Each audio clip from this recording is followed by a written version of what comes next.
Olá, pessoal, tudo bem com vocês? Eu sou o André e é um prazer ter vocês aqui nesse momento nos assistindo e a você também que está aí nos acompanhando no YouTube ou pelo Spotify. Estamos começando mais uma aula da comunidade Praticadamente.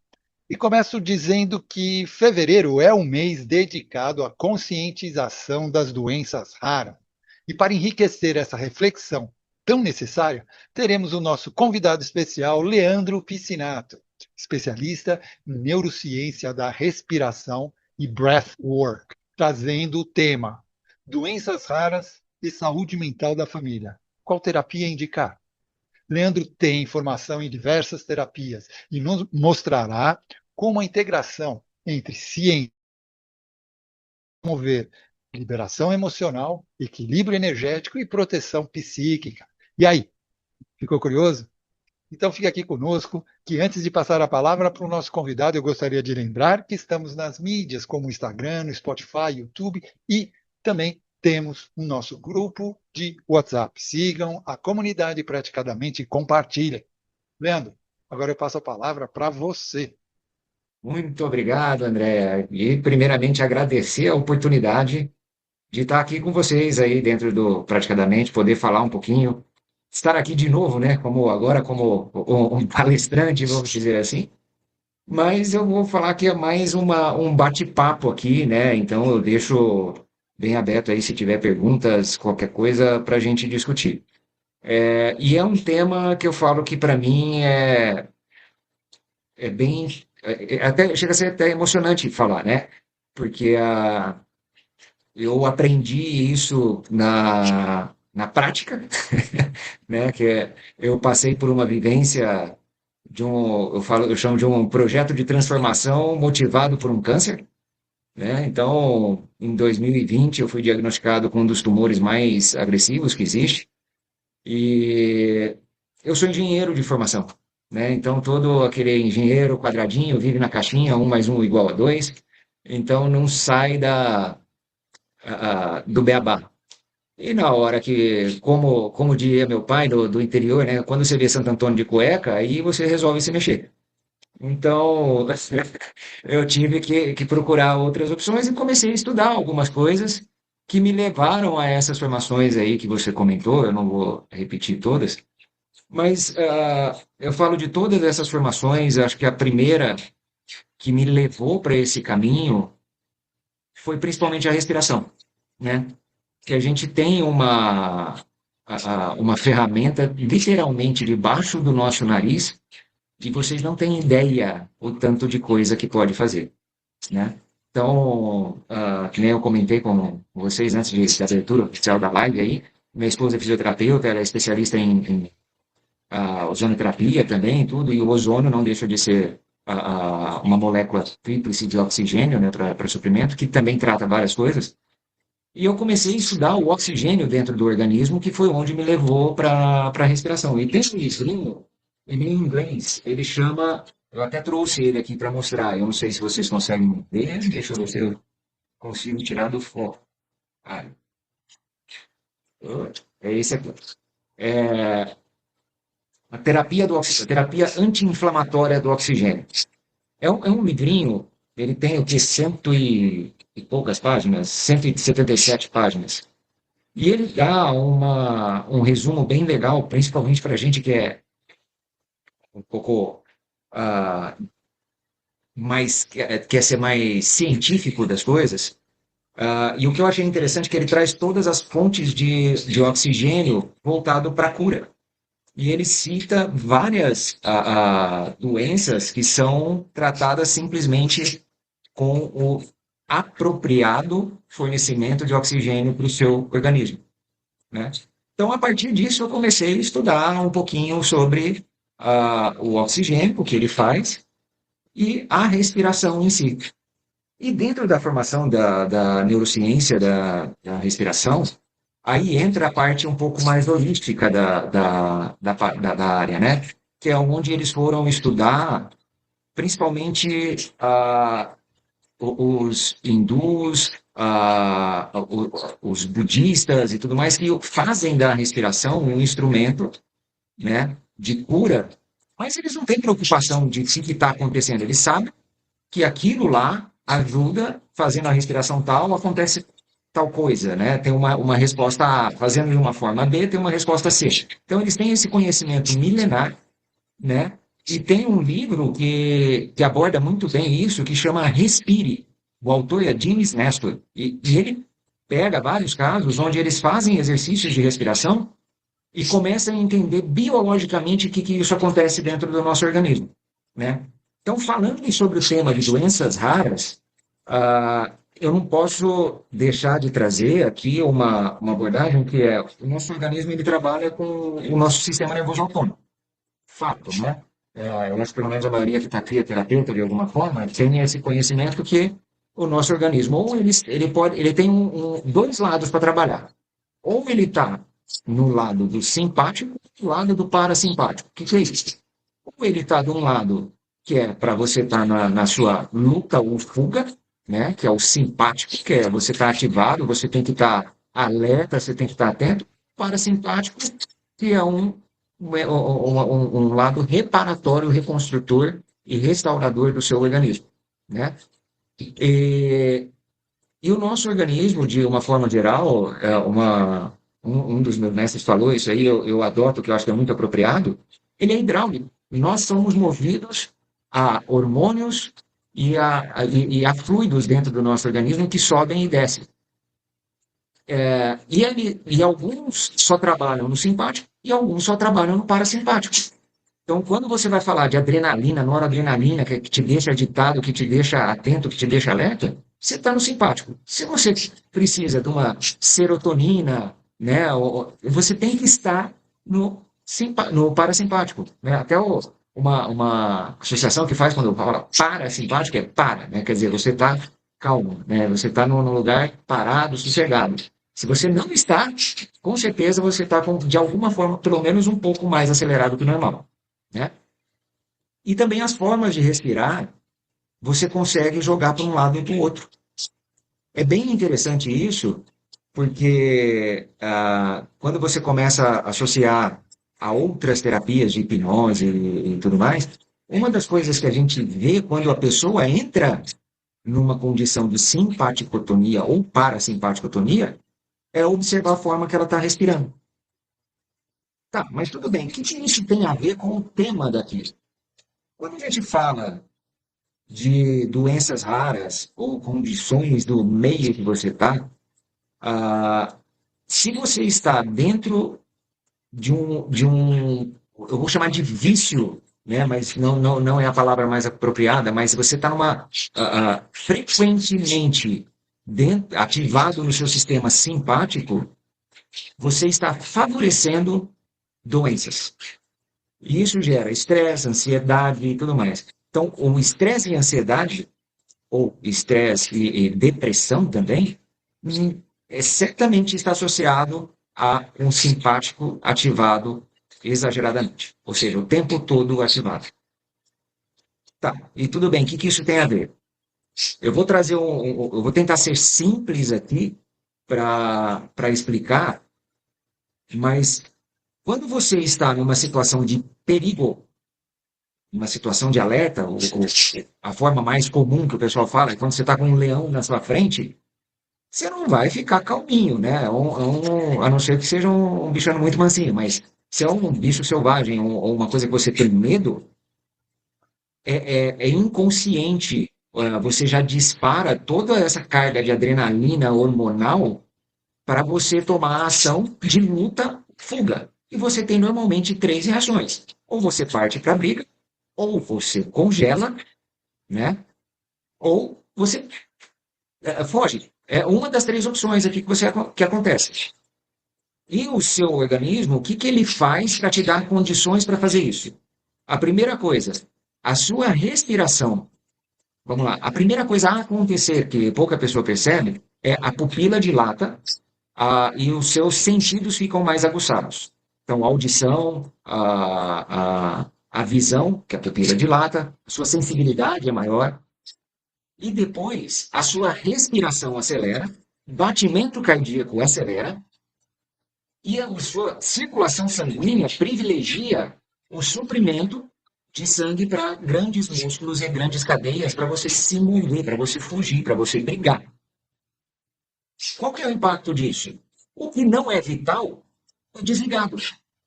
Então, numa briga, você não precisa de estar com seu intestino funcionando. Você não precisa estar com seu sistema digestório funcionando. Você não precisa estar com a sua genitália funcionando. Ou seja, toda a sua região visceral é desligada momentaneamente enquanto você está nesse estado. Tá bom, mas o que significa isso? Quando você está neste estado, essa região ela fica sem sangue. Normalmente, onde não tem sangue, não tem carreamento de oxigênio. E essa deficiência de oxigênio nessa região dispara o terreno perfeito para começar a proliferar doenças. Então, muita gente hoje já é muito falado que a saúde começa no intestino. Aí começa com um monte de remédios e um monte de coisa para melhorar seu intestino. Só que se você não levar sangue para o seu intestino, você pode tomar o que você quiser, não vai adiantar.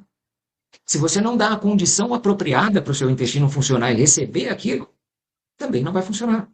Ou se seu intestino está debilitado e você não dá o alimento correto para ele, também não vai funcionar.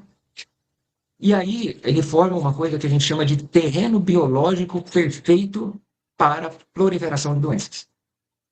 E essas doenças são associadas principalmente a um negócio que começa a causar essa deficiência, começa a causar microporosidades. E essas microporosidades vão levar sujeiras e, vamos dizer assim, micro-organismos ofensivos para o nosso organismo, para a nossa corrente sanguínea. E aí começa a desencadear uma série de doenças. Dentre elas, algumas que ainda são dadas como sem cura, como o câncer, como chama, aquela que dá artrite, artrose, tem uma série de consequências, né? Aí você começa a formar tudo isso. E isso é formado de um dia para o outro? Não. Isso é formado a um longo prazo. Então imagina uma pessoa que vive estressada, que vive numa condição que está sempre no seu simpático ativado. Você começa aí com gastrites frequentes, começa com o intestino constipado, começa com falta de libido, começa com uma série de coisas, e isso só vai agravando. E começam a formar as doenças autoimunes. E aí, qual que é a definição de uma doença autoimune? É simplesmente o seu organismo atacando você, como se ele estivesse se defendendo. E, na verdade, ele está se defendendo, só que ele cria um ambiente que não é o normal dele. Você está num ambiente que deveria ser rico em oxigênio, ele passa a ser deficitário em oxigênio e começa a criar uma cultura bacteriana diferente. E aí é onde vem essa deficiência, essa simpaticotonia ativada o tempo todo. E aí eu vou falar um pouquinho da respiração, como que isso você consegue mudar simplesmente com uma respiração. Tá? A Lilian levantou a mão aí, Lilian. Eu só estava Eu terminando o raciocínio gostaria. para não perder Não, aqui. tá tranquilo. Eu gostaria só de. Você me fez lembrar que eu vi uma reportagem que o número de pessoas com problemas no intestino cresceu muito de um tempo para cá. Só que a última reportagem que eu vi, que me chamou a atenção, foi que o número de jovens, porque problemas no intestino, normalmente ele se dá em pessoas com uma certa idade. Só que o número de jovens com problema no intestino hoje está muito grande. E os médicos, né, as pessoas estão chamando muita atenção, se alarmando com relação a isso. E você está falando aí, eu achei interessante com relação à própria pessoa que o próprio estresse, o próprio, né, o meio que nós vivemos, a alimentação, acredito que tudo isso influencia, né? Sim, sem dúvida. E eu vou fazer mais isso é um comentário, mas eu vou fazer mais o Irro colocou aqui. Não sei se você está lendo o chat, não? Não, não durante, mas eu Então, deixo aberto deixa aqui. eu. Você E quer aí que eu leia? qualquer coisa você me avisa aqui, me Não, interrompe, tá porque senão eu tranquilo. fico falando. Você quer que eu fale para você ou você consegue ver aí? O que você acha melhor? Deixa eu ver aqui. O maior prazer é o êxtase, ele no seu. Possui qual ele no seu ápice, possui qual respiração? É essa simpática ou no parasimpática? Essa é uma pergunta interessante. Em simpático, diminui bactérias. Essa Vamos é a lá. Karina. É, tem os dois pontos aqui, tem umas coisas interessantes aqui para colocar. Tem pessoas colonizando o intestino com bactérias melhores, e hoje existe um banco de fezes de bactérias. Tá, vamos lá. A pergunta do Irmo, o êxtase, normalmente ele acontece. O que que acontece? Quando a gente fala, não quer dizer que você tem que estar no parasimpático o tempo todo. O êxtase, você dá uma explosão de simpaticotonia, né, no final, e depois entra uma descarga hormonal de, assim, aquele relaxamento total. É mais ou menos como você leva lá em cima e depois derruba, né? Então, ao longo do êxtase, você tem essa inversão o tempo todo na respiração. Pessoas, a gente já teve até algumas discussões sobre isso dentro do grupo de respiração. Pessoas que focam na hora do êxtase em respirar somente pelo nariz. É lógico que na hora é bem difícil você pensar nesse tipo de coisa, mas normalmente tem relações mais prolongadas. É bem interessante isso, porque você controla mais aquela euforia, né? Só que aí a hora que é para soltar, não tem como. Aí ele vai, explode e depois volta. É a mesma coisa de uma reação de um transe hipnótico que você leva ao extremo e de repente a pessoa faz puff, né? Então, com relação a isso, não sei, irmão, se respondeu a tua pergunta aí. Aí, atenção, é a mesma coisa do que a gente fala no curso do Irmo lá. Ah, com relação ao comentário aqui, em simpaticotonia diminui as bactérias patogênicas no intestino. Na verdade, é o seguinte, no intestino a gente tem bactérias boas e ruins, né? Só que quando você tem o suprimento adequado de oxigênio lá dentro, ele vai trazer o equilíbrio necessário entre as boas e ruins que você precisa de ter. E é lógico que, além da respiração, você tem que dar condição para aquele oxigênio. Aí tem a parte entre a alimentação, né, que a alimentação ela vem, você tem que ter toda aquela suplementação necessária. A gente fala suplementação, mas ela pode vir de alimentos, ela pode vir de suplementação externa, pode vir intravenosa, tem várias formas de fazer, depende o nível que você está de disfunção aí de suplementação. Mas o nosso organismo é uma bomba química reacional, né? Eu tenho um livro que eu, assim, para mim é meu xodó, que fala, explica tudo que funciona dentro, como eu sou engenheiro químico, então eu gosto de entender as reações. Chama A Cura é Voltagem. Então ele pega através das moléculas, o diferencial de potencial de uma molécula, a carga necessária, o que que ela faz dentro do seu organismo, se ela te gera energia ou se ela te rouba energia. Então, quando você tem uma deficiência de molécula, dependendo do que ela vai, por exemplo, eu vou trazer aqui o magnésio. O magnésio, ele não é um elemento reacional dentro do seu organismo. Ele trabalha como se fosse um carrinho que carrega o oxigênio para dentro da sua célula, para dentro dos glóbulos vermelhos, para poder transportar. Ele faz esse transporte. Ele é um ativador, né? Então ele entra, levou, entrega, ele devolve. Se você tem deficiência dele, mesmo que você tenha suprimento, aí você tenha o seu oxigênio na corrente sanguínea, só que ele não é entregue para a célula e você não tem energia, tá? Então é bem interessante isso. Tem alguém que colocou aqui, eu operei 5 vezes no intestino, até tiver parte dele. Resolveu em parte. É o órgão que mais me preocupa. Fico com medo e traumatizado. Exatamente. De novo, com certeza, a Márcia, eu falo para a Márcia aqui, ela lá atrás já teve algumas disfunções. Então, isso foi gerando. Então, o que tem que acontecer hoje, eu falo, a respiração, atentar muito à respiração e à suplementação, aí tem que dar uma olhada no, que aí já é um caso mais avançado, mas falando só de respiração, é respiração que leve a parasimpático, que leve a calma. Então procurar ao longo do dia sempre estar ah, respirando pelo nariz, principalmente, tá? Por quê? O nariz ele tem inúmeras funções dentro da respiração. Eu vou citar só três, as três principais aqui: é regulagem de velocidade, regulagem de temperatura e umidade para dentro do seu pulmão para absorção. Então, só isso ah, ele já traz aí uma melhor absorção de oxigênio. E quando você inspira, você ativa. E quando você expira, você acalma. Então, se você quer ativar o parasimpático, você quer acalmar, você quer levar mais oxigênio, você tem que expirar por mais tempo do que inspirar. É aquela respiração longa e lenta, tá? Isso já ajuda muito. Então, você traz de novo toda essa circulação para dentro do seu organismo, para seus órgãos e vísceras. Principalmente, quer fazer um teste? Depois do almoço, faça 5 minutos de uma respiração que a gente chama de 4 por 8 ou 3 por 6, né? E você equilibra e joga todo o seu sangue para cá, que é o que é necessário, e auxilia na sua digestão. Então você faz 5 minutinhos dessa respiração depois do almoço e me fala como foi sua digestão comparado ao que é no dia a dia.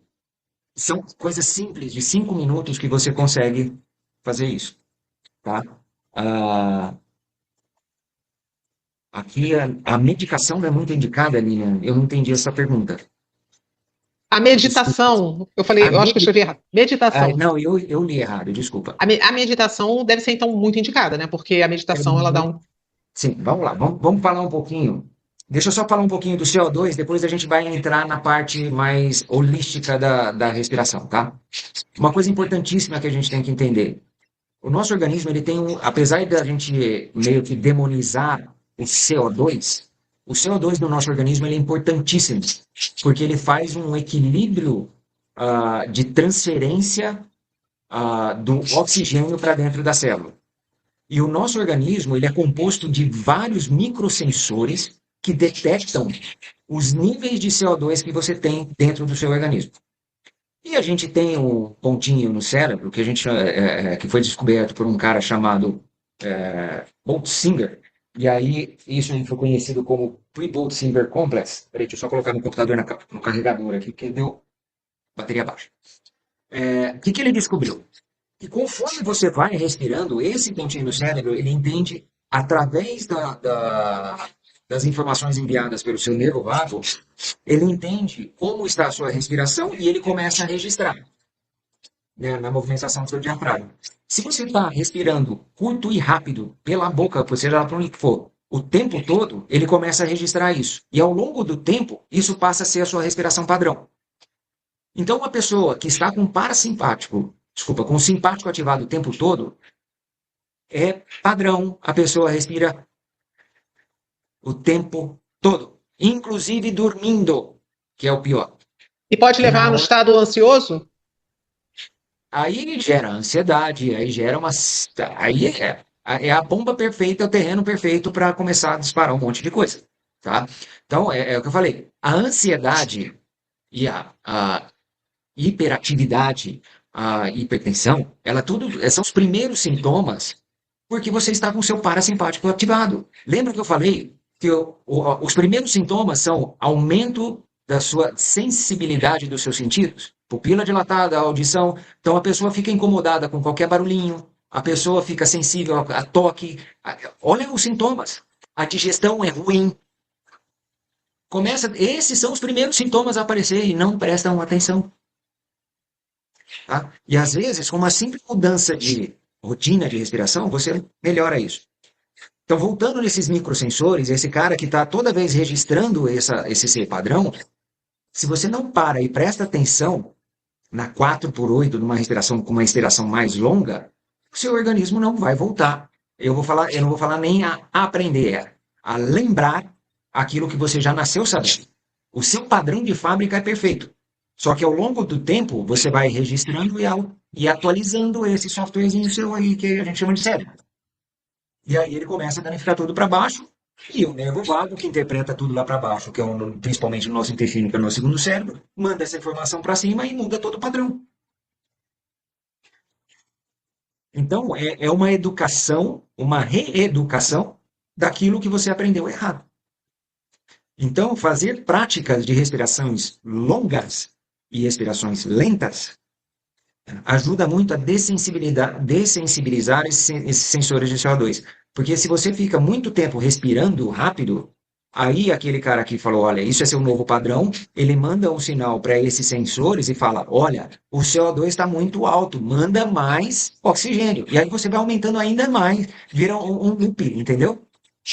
Você vai ficando cada vez respirando mais rápido. Se você não prestar atenção, você está gravando uma informação que vai assim, respira mais rápido, respira mais rápido, respira mais rápido, respira mais rápido.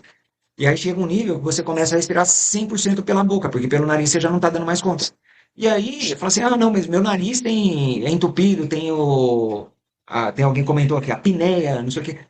Mas muita gente tem apneia, não nasceu com apneia, adquiriu apneia por não usar o nariz. Então, antigamente se falava, fecha a boca que não entra mosquito. Você via uma pessoa de boca aberta e ia um lá e dava um tapa no queixo para fechar a boca. Hoje você não vê isso, é normal, a pessoa está andando com a boca aberta, respirando pela boca. Mas E chega a ter deformidade craniana por respirar pela boca, que ele tenta se ajustar. Então, essa respiração pela boca, uma vez eu vi em algum lugar, que também acontece porque os órgãos internos vão ficando flácidos, a musculatura também Também. fica flácida, né? Eu não sei se tem exercício específico, deve ter algum exercício específico, e aí a pessoa não se percebe, como você falou, esse processo vai lento, a pessoa vai respirando cada vez menos pelo nariz, quando ela vê, ela está respirando muito pela boca, né? Acredito que seja... Exato. São exercícios básicos, de pôr língua para fora, ficar abrindo, fechando boca. É treinar essa musculatura. Tá? Mas uma coisa que é interessantíssima é você dormir com uma fita na boca. Pega um microfone, não precisa fechar a boca toda.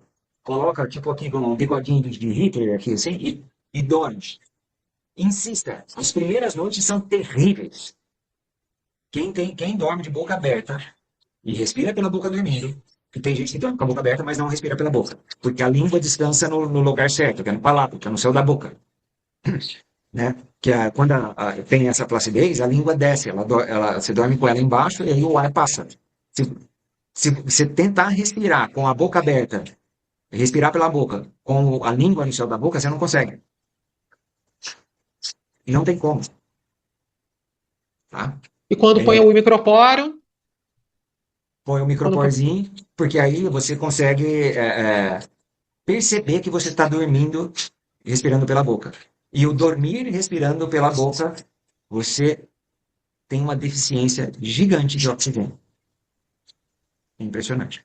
E o que eu achei interessante naquele livrinho que eu mostrei lá da terapia anti-inflamatória, que ele não traz só a parte de terapias com oxigênio que existem por aí.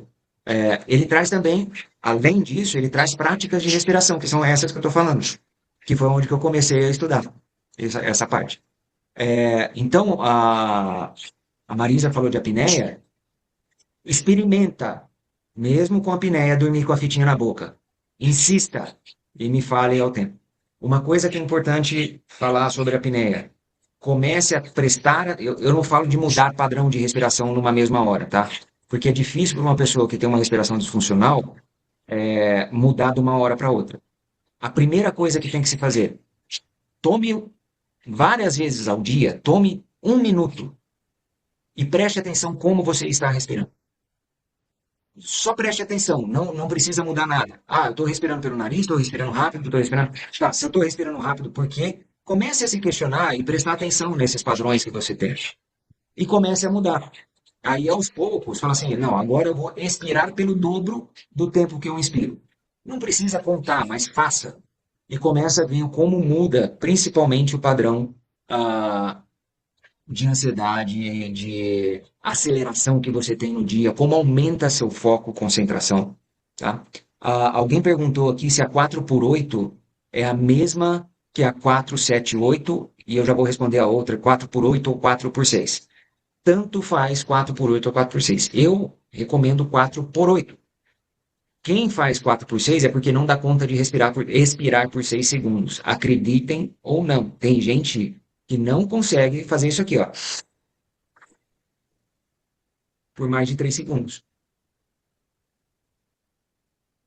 Então, por isso que eu falei, prestem atenção. Uma pessoa que está extremamente disfuncional não consegue fazer isso, tá? E a 478 ou a 4, quando você tem 3, né, ou 4, ela já vai mais para foco e atenção. Tá? Então, a 478, ela já começa a ser eu quero me preparar, por exemplo, para uma live. pego, paro um minutinho aqui e fico fazendo essa respiração 4-7-8. Porque o que ela faz? Ela equilibra seu simpático e parasimpático. Que a pausa que você tem intermitente no meio, ela dá uma ativada no simpático, seja com o pulmão cheio, seja com o pulmão vazio, ela te traz energia e depois te acalma. Então ela faz isso, ela equilibra a balança de simpático e parasimpático. Quando a 4/8, você aumenta a balança do parasimpático. Então você traz seu corpo mais no regenerativo, restaurador, que é onde você começa a trabalhar na parte de doenças e tudo mais. Tá? Falando agora, Lilian, segundo sua pergunta, sobre meditação. Monges tibetanos, budistas e tudo mais, e mesmo a hipnose clássica, né? Aonde começa a parte de meditação? A primeira coisa de transe que a gente fala, né, na hipnose é através da respiração. Essas pessoas atingem estados alterados de consciência através da respiração. E existem induções de catarse por respiração. Só com respiração. Então, você leva a pessoa num nível de simpaticotonia tão alto com a respiração que ela entende que ela vai morrer. Ela entra em catarse. E aí pode gerar várias outras coisas. Tem processo de rebirth com respiração, de renascimento, terapia de renascimento. Né? Tem toda uma técnica por trás, né? Não é tão simples, mas você consegue fazer tudo isso. Agora, você quer entrar num estado meditativo, começa fazendo uma respiração 4/8. Existem as respirações mais intensas, que você associa, você primeiro começa a levantar a simpaticotonia, depois derruba de novo. É quase o termo lá que o Irmo colocou aqui, né? Que é a tensão, carga, orgasmo, descarga e relaxamento. Você faz isso através da respiração. Você começa a colocar tensão, carga através da respiração, vai. Chega uma hora que você dá aquele e relaxa. E aí você entra em estados meditativos impressionantes. Só que dependendo do nível da pessoa, você não pode forçar, porque o que acontece? Ela está tão disfuncional na respiração que ela não consegue fazer uma respiração que ela desmaia. Para quem é terapeuta, um teste que é, assim, eu adoro fazer esse teste quando alguém vai falar de respiração. É você pedir para inspirar. Fala, inspira, inspira, inspira. Enquanto eu falar inspira, você inspira. A pessoa vai enchendo. E fala assim, segura. Aí, fala, agora inspira mais um pouquinho, inspira mais um pouquinho, inspira mais um pouquinho. Daqui a pouco a pessoa vai assim, apaga. Porque você traz tanto oxigênio, você expande tanto, que a pessoa apaga. Né? E tem testes que você faz, né? Aí, como a gente está mais no bate-papo, eu não vou chegar no nível de fazer testes aqui, a não sei o que vocês queiram. Mas para você saber o nível que você está na sua respiração. Né? Que tem 2 testes que se chamam Bolt Score ou TEL Score. Que é entender como está a sensibilidade desses sensores de CO2 dentro do seu organismo. É bem interessante. E aí você trabalha como melhorar esse nível de respiração que você tem. Tá? E uma coisa que é interessante, que a gente está falando aí de doenças raras e tudo mais. Quanto de doença associada a gente tem por comportamentos, né? Por pensamentos e por até atitudes que temos no dia a dia, que são acumuladas, que acabam virando crenças enraizadas que acabam refletindo no corpo. Né? Então, eu falo, o nosso organismo é um caminho de mão dupla. Né? Quando a gente fala de nervo vago, muita gente pensa que o nervo vago ele é um caminho de mão única, né? Que ele simplesmente é o cérebro mandando informações para o nosso organismo. 80% das informações transmitidas do nervo vago são informações de como está o nosso organismo para o cérebro, e não o cérebro para o nosso organismo. Então, isso traz uma forte ponte para a gente para falar que através da respiração você controla a sua mente. Então, por exemplo, você está com um pensamento muito acelerado, muita coisa na cabeça, você pode ter certeza que sua respiração está acelerada. Abaixe o ritmo da sua respiração e você vai ver como a sua mente clareia. Toma uma respiração profunda e solta. Em uma respiração, você já muda a sua frequência cerebral, né? Ô, Ah, Leandro, posso fazer uma pergunta? Eu, claro, eu- eu não sei vamos lá, escrever Roberto. aqui, todo mundo está colocando no chat, mas eu não sei colocar no chat. Boa noite, sou o Roberto. Você falou coisas interessantíssimas aqui que eu estou pensando aqui. Você começou a falar lá atrás que na briga o intestino para, alguns órgãos parasimpáticos param e entra o simpático, certo? Ah, Para preparar para a briga, luta ou fuga e tal. Então, isso aí, numa boa briga, que você se defende, você bate, você briga, você xinga, depois de um tempo, volta ao parasimpático, você faz um ciclo. Quer dizer, sim. penso assim, então, ou seja, o problema é o que, que é? É eu não reagir ao estímulo, não reagir à briga. Né? Aí eu fico no simpático. Seria isso? Não, vamos lá. É, o simpático e o parasimpático, eles estão aí exatamente para isso. Os dois têm que funcionar, tá? Você está me ouvindo aí, Roberto? Porque você está parecendo travado aqui para mim. Ah, Ah, cara. beleza. O simpático e o parasimpático, eles estão aí para entrar os dois sempre funcionar. Então, de novo, é aquela máxima que o Irmo colocou no começo aqui que a gente falou: atenção, carga, orgasmo, descarga e relaxamento. Então você tem que passar um loop total. O que que acontece quando uma pessoa vive na briga? Ela está só na tensão. Ela não tem a descarga e relaxamento. Então, quando você está na briga, cara, isso tem que acontecer, tá? Só que o que acontece? Você saiu da briga, você tem que descarregar aquele negócio. Você tem que voltar ao seu normal e se recuperar, né? Vamos Então, pegar mas uma associação se bem você besta tem, aqui. se você tem a resposta, se você descarrega essa excitação da raiva, por exemplo, você relaxa depois. É que você está triste, você chora, você fica aconchegado depois. Então, eu quero imaginar assim: quando você não responde ao estímulo, você se mantém no simpático, você não vai para o parasimpático com facilidade. É, e esse não responder, normalmente, é você manter o padrão que você está, que é a respiração rápida, é você estar. Exato. E é o que eu te falei, ele tem, o que eu falei aqui um pouco tempo antes, o Pribble Singer, ele vai registrando essa informação sua no seu cérebro, que esse é o seu padrão de respiração. E aí, o tempo todo, você está com o seu simpático ativado e não sabe, ou não percebe. E aí você tem que voltar ao seu padrão, entendeu? Uma outra coisa que você falou, que eu queria comentar, assim, quando você fala, quando a pessoa começa a respirar, por exemplo, respirar rápido, então você está acionando o seu simpático, tá? Isso. Você aumenta a sua carga. A pessoa que tem um padrão mais neurótico, que tem um padrão de conter, porque o próprio Reich, o próprio Gaiar já falaram que toda a repressão, ela implica numa perturbação respiratória. Principalmente o Gaiar só falava muito disso aí, né, José Gaiar.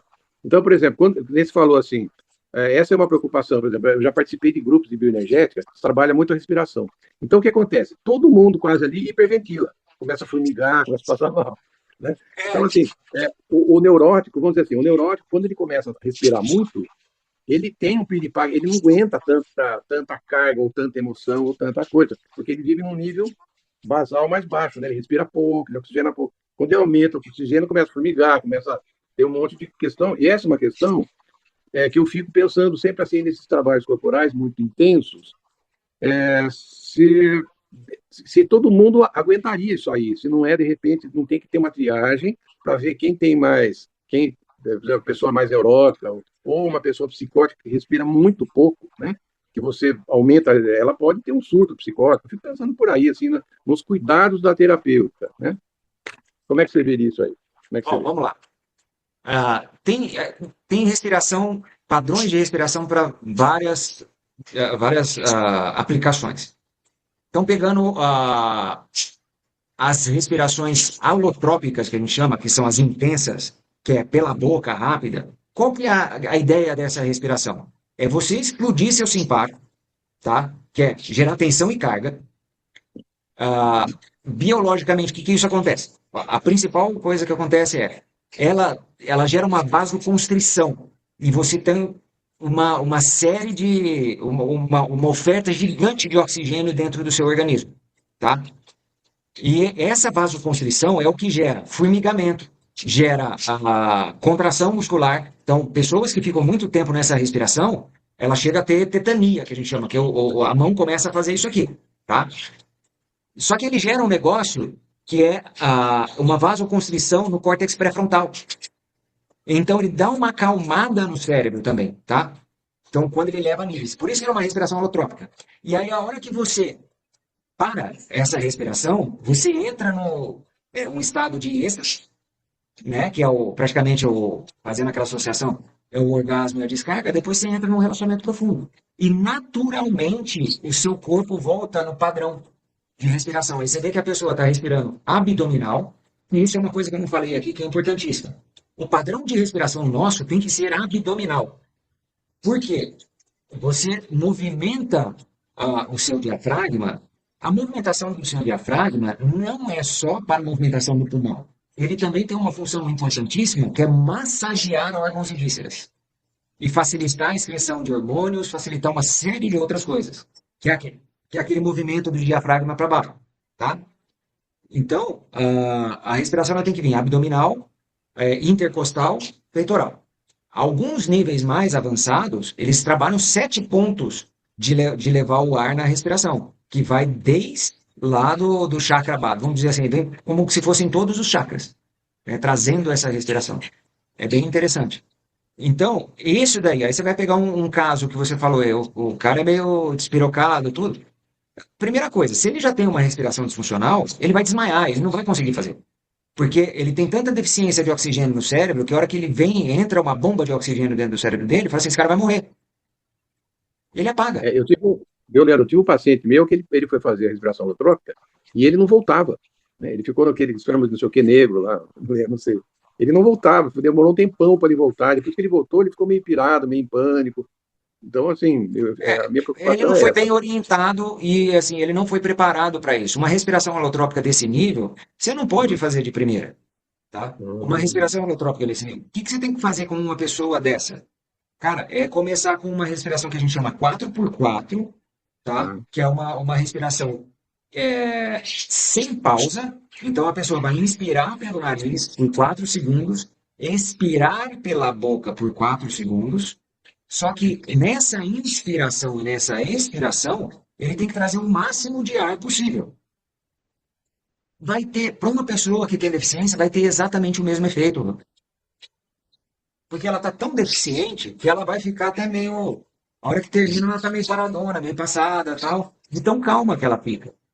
Entendeu?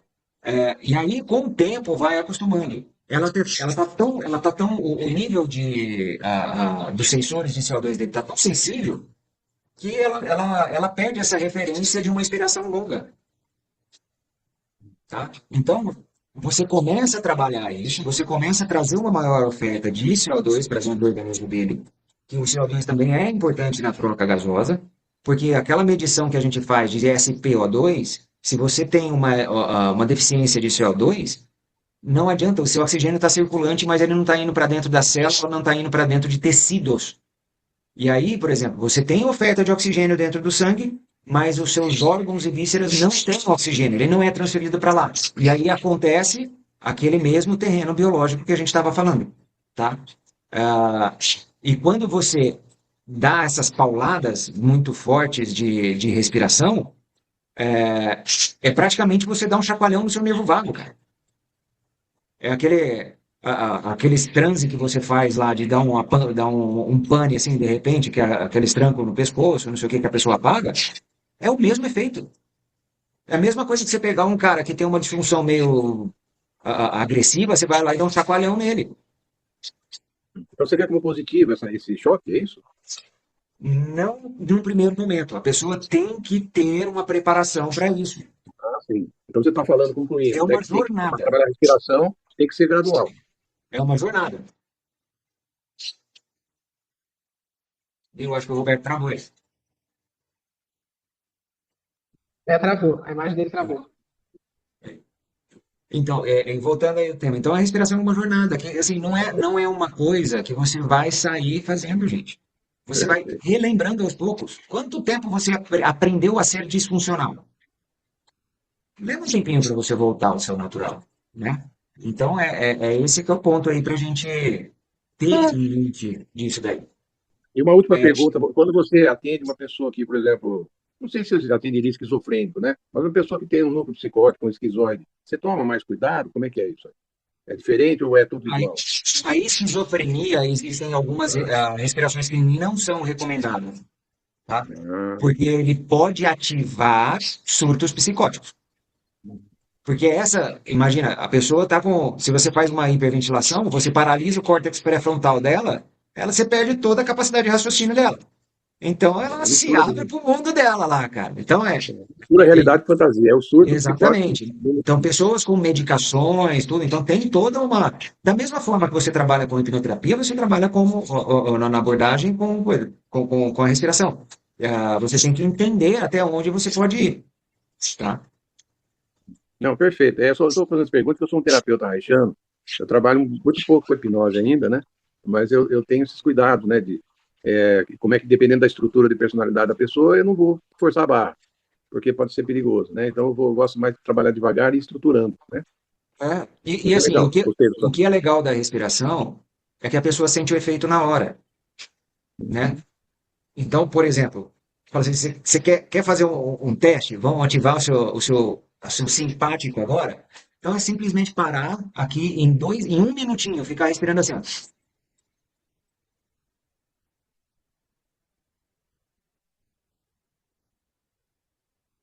Na hora, seu coração acelera, você sente as mãos esquentarem, você sente a circulação jogando para os seus músculos grandes e uma certa contração no abdômen, natural.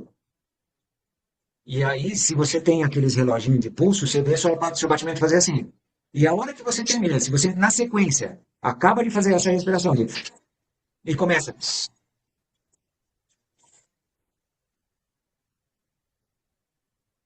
você vê seu batimento cardíaco fazer assim.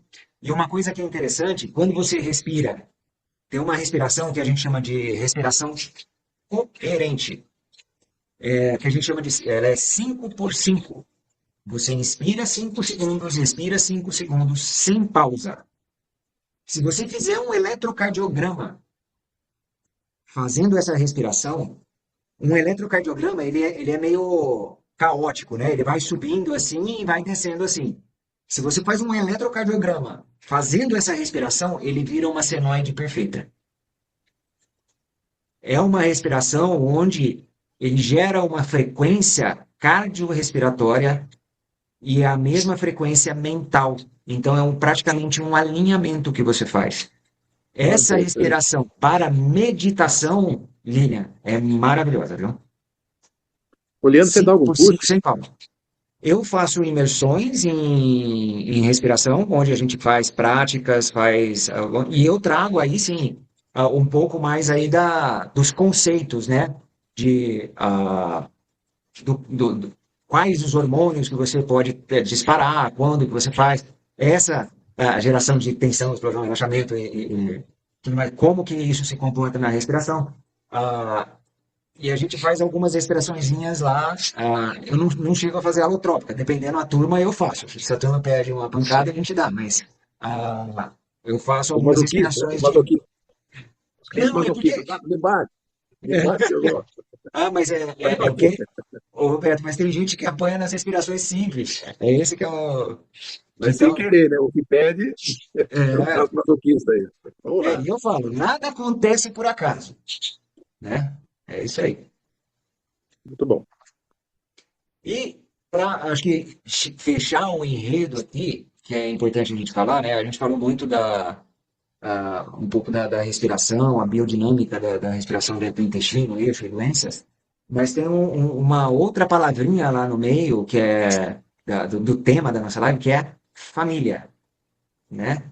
Então, eu não posso deixar de cobrir esse ponto que a força da família e o apoio da família para aquilo que você decide tomar como orientação para a cura, seja lá qual for, ou o método que você vai usar, seja lá qual for, é importantíssimo a família estar alinhada e dentro, né? Esse conforto, esse acolhimento que você tem, é como você fizesse um acúmulo de energia te levando para aquilo que você deseja, né? E se blindar de conceitos de fora. O mundo é cheio do que a gente chama de autoridades. E uma autoridade tem uma influência muito direta no nosso subconsciente. Então, é ter a sapiência de você identificar quem são essas autoridades e o que elas estão te falando que podem te prejudicar, né? Então, eu não generalizo, mas existem até protocolos médicos que eles são proibidos de falar que a pessoa vai ficar boa, para não se exporem judicialmente. E não dão garantia de nada. É lógico, ninguém dá garantia, mas, gente, uma palavra de acolhimento de uma autoridade é importantíssima. Então, o que eu trago da importância da família num processo deste tema de doenças, né? É o primeiro que eu não chamo mais de doença, eu chamo de projeto de saúde, né? Porque se veio alguma coisa, é para você aprender como superar e superar, né? Então, tudo começa no mental. A sua família sempre vai ser o seu apoio e seu esteio para aquilo que você vai fazer e você vai decidir. As influências externas devem ser blindadas. Então, se apoie em sua família. Existem casos que até membros da família devem ser excluídos momentaneamente, porque mais atrapalham do que ajudam.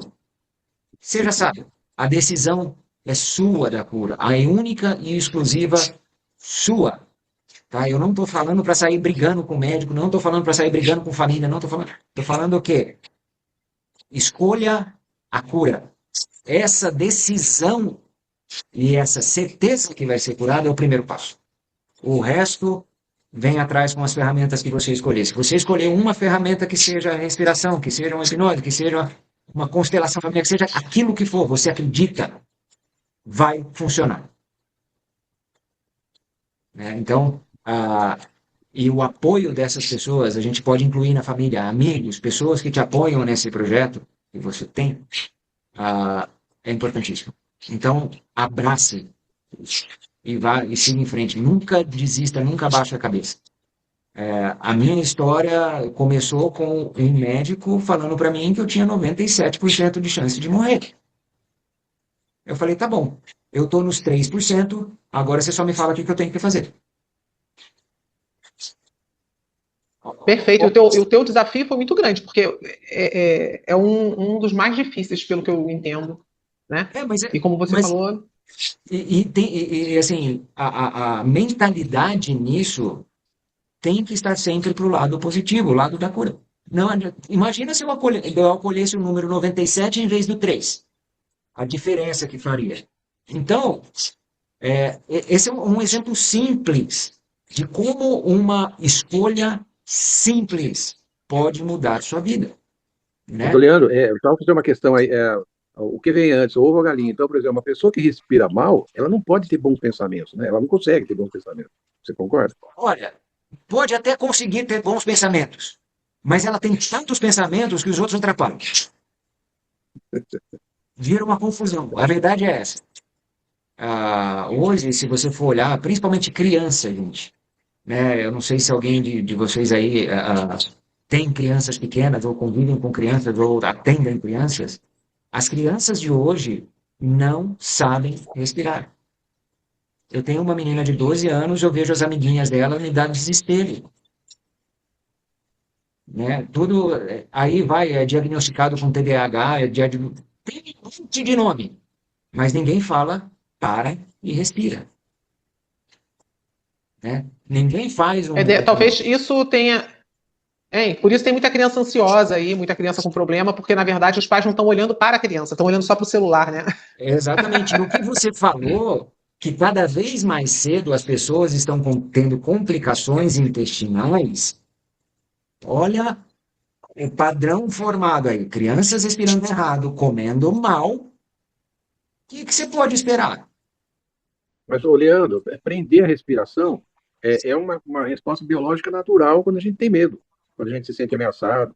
Quer dizer, então, por exemplo, uma criança que ela respira pouco é porque ela, assim, pelo menos teoricamente, ela vive num ambiente meio ameaçador, né? Então, de novo, o que vem antes, o ovo ou a galinha? Quer dizer, Eu acho que às vezes ela está imitando. Às vezes ela está imitando. Criança imita. não, mas não é imitação porque gera desconforto. Eu estou com medo, é uma reação primária. Eu levanto o ombro e prendo a respiração. Eu inspiro e prendo, porque aí eu sinto menos medo. É uma Então, reação biológica primária. se você encolhe o ombro enquanto você respira fundo, já é um sinal que você tem uma respiração curta.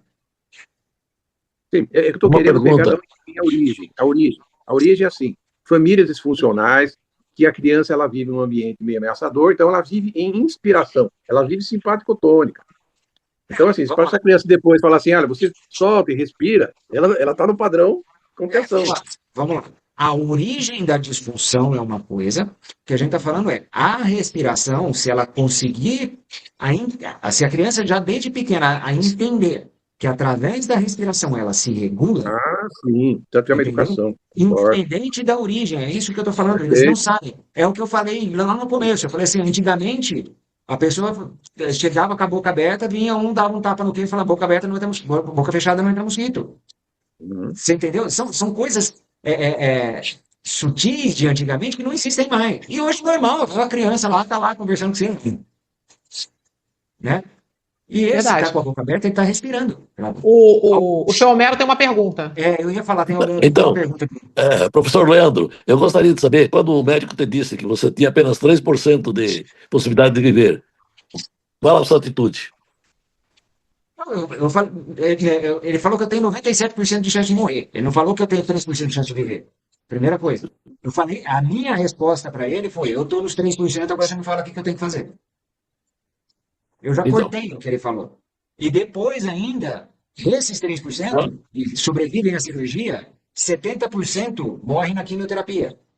Eu estou Ele aqui está falando falando então do aí, isso. pâncreas, aí a gente. minha pergunta, Pâncreas. qual foi a sua atitude a seguir? Que tratamento você fez?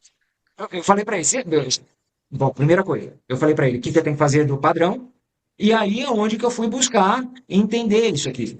Ler, estudar quais são as outras coisas que podem ser feitas, que devem ser feitas, não que podem. Porque se, ó, vamos pensar agora quadrado como qualquer pessoa pensa normalmente.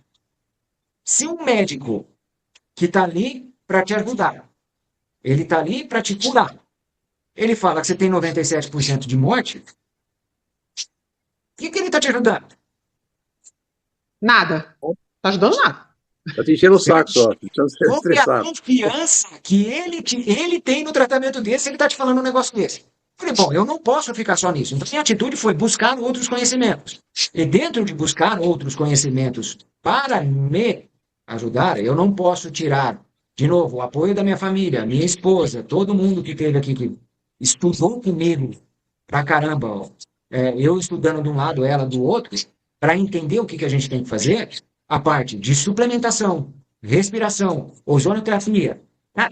Tudo que você imaginar, a gente estudou. Então, eu formei em medicina chinesa, eu formei em neurociência da respiração, formei em 3 níveis de hipnose, sou trainer de hipnose. Então, tem um monte de coisa que eu fiz. Por quê? Nesse 97 que ele falou, eu entendi que não me servia para nada, então fui buscar alguma coisa que me servia.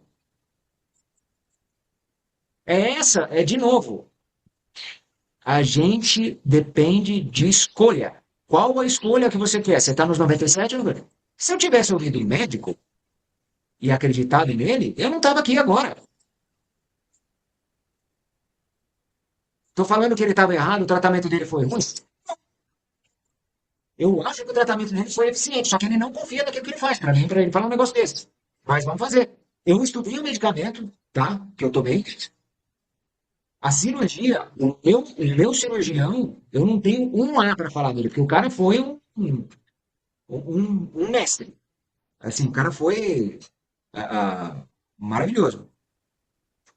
Mas tem esses pontos que a gente tem que entender. Então, de novo, são fatores externos de autoridades que podem implementar já uma crença dentro da sua cabeça. Se a crença que eu tivesse colocado, que era 97% de chance, para eu já era mesmo, não vou fazer nada, eu não estava aqui. Então, é nesse sentido que eu estou falando. Pode ser que ele não tenha falado por mal. Eu não acredito que ele falou isso para mim por mal. Tá? Eu acredito que ele falou isso porque ele não pode prometer nada para ninguém. E é um número real que ele tem. E o Leandro está trazendo aí como a respiração, quando estudada e feita da forma correta, ela pode te ajudar a transformar o seu estado, né, que você se encontra aí, né, de doença, né? Ele transforma mesmo. O meu caso, por exemplo, logo que eu comecei a entender isso, eu falei assim, gente, o pâncreas é um dos órgãos mais escondidos que a gente tem. Tanto é que Não, a cirurgia dele, a detecção de câncer de pâncreas é complicada, porque nem todos os exames pegam. E aí, o que acontece? Imagina, se é difícil de você detectar no exame de imagem, você levar um oxigênio para ele, aí eu comecei a associar esse monte, inclusive foi onde eu comecei a buscar informação. Então, déficit de minerais, déficit um monte de coisa que normalmente não é falado nos seus tratamentos. A contaminação de metais pesados, aí tem uma outra série de coisas que eu não vou entrar nisso então, aqui, porque não é o tema. Mas mas o Leandro, isso que você traz é muito importante, no meu ponto de vista, porque eu conheço pessoas que tiveram problemas no pâncreas, e o pâncreas é um órgão que a pessoa tem problema e logo depois a pessoa não consegue resolver. É muito difícil, porque os médicos já decretam lá, como você falou. Uma boa parte o médico ele já vem, ele é autoridade, ele já vem com aquela fala para você. Então a pessoa já se desanima a fazer o tratamento, se desanima a procurar outras vias, e você procurou outras vias e conseguiu resolver. Então isso é importante, é as pessoas terem entendimento que a cura dela depende muito mais dela e do apoio que ela tem de familiares do que do médico ou de outra pessoa qualquer, ou de remédio, ou qualquer coisa. Depende da pessoa. É aquilo que você falou. Primeiro, mente. Primeira lei hermética. Mente. Mental. o mundo é mental. Exatamente. E se você não está disposto a ser seu mestre e passar a responsabilidade de mestre para outro e não para você mesmo, acabou. Inclusive, o começo da Cabala fala: quem começa a estudar isto tem por obrigação superar seu mestre. E quem é seu mestre? Você mesmo. Leandro, a gente está chegando aqui no limite. Eu queria que, antes de a gente encerrar, que você falasse suas redes sociais, como te alcançar e deixar aqui gravado também. Vamos lá. O meu Instagram é o Leficinato, é o meu pessoal. Eu tenho dois outros Instagrams, que é o Clínica Evocare, que é onde a gente tem o nosso consultório aqui. E tem o Evocare in Mind, que é onde a gente fala, que é dos meus cursos aqui, tá? Então, são esses três. Ah, Evocare, Evocare. Evoquer, Eu vou colocar aqui no chat. Evocare. Evocare. Bom, era isso aí, Bom, André. Leandro, é isso aí. A gente vai. Eu vou aproveitar então para encerrar aqui. Eu vou avisar também o pessoal que estiver assistindo ou que for assistir, né? Essa live aqui eu vou editar e deixar gravado aí.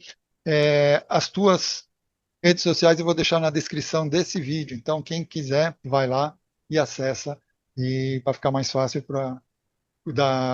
porque o Leandro acabou botando aqui no chat, né? Então, para quem quiser, vai estar lá no nosso vídeo, tá? Na descrição desse vídeo, tá? Botou Leandro, esse aí que era o meu pessoal, aí eu coloquei ele também. perfeito. Aí eu boto esse também, tá joia? Então, Leandro, estamos encerrando mais uma aula aqui sensacional, muito esclarecedora, e espero que tenham todos gostado, né?